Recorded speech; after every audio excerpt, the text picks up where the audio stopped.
dead in her own home in the middle of the night. Breonna Taylor had no criminal record or warrant for arrest when officers broke into her home on March 13, 2020, without knocking and fired at the young medic. This victim of police brutality was caught up in a terribly executed search for potential drug deals, and just like her, many others have been subject to this unjust intervention in their lives. According to vidhina.org, the police force on average takes 1 American life every 7 hours. This disheartening amount of violence is derived from the U.S. legal system's bias towards the police force, in a way that allows them to take advantage of their authority. But this violates the Constitution in multiple ways and instills a fear in the hearts of citizens who struggle to have a voice. And being a social media user like many others my age, it's been impossible not to be bombarded in the recent months with outcries of unethical police tactics and victims of abuse of power. It can be hard to tell which news is accurate, so I went to informative websites such as WLNS.com, PoliceOne.com, and PoliceMag.com to find unbiased information about the situation at hand.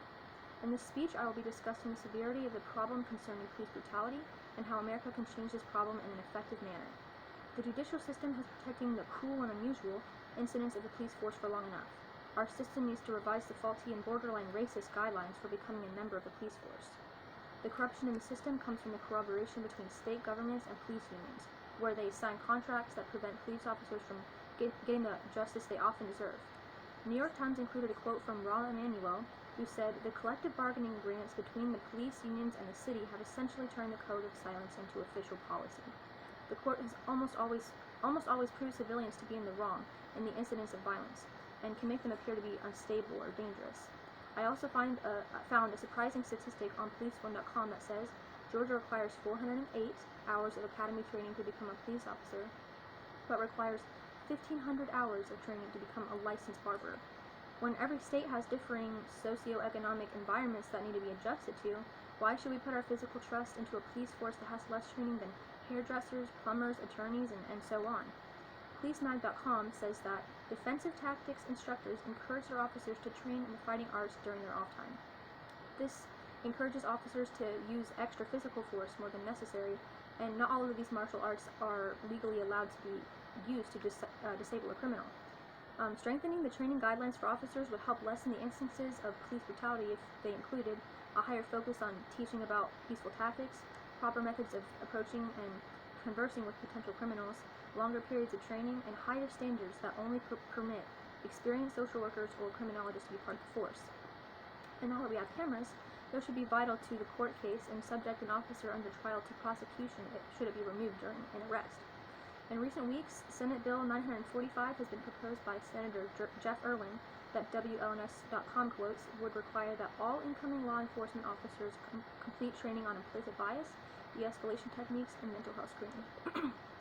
This would be extremely beneficial in dealing with new trainees who haven't had enough life experience to deal with varying cultures of their own or how to assess a mental disability. And in the case of Breonna Taylor, the protesters have suggested the solution of ridding the option of no-knock warrants to prevent officers and citizens from injuring each other out of fear.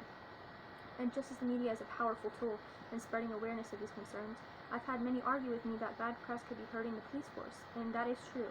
Countless times the news has slandered a case story for a riveting tale, which can lead to false accusations against officers involved in the situation. But the best thing we can do is to fight against that, is to stay educated. And another concern I've come across is the recent stirring of the phrase defund the police, to which some interpret as reading each state of its officers entirely. But I've done my own research, and I've noticed that it can also mean donating your money to increasing police training and starting BLM committees for each state to work on the growing burden of minimizing violence. In my personal journey, I've decided my help would be best invested in funding these groups or protesting against police brutality in person. And when the situation gets more peaceful, I plan to do so.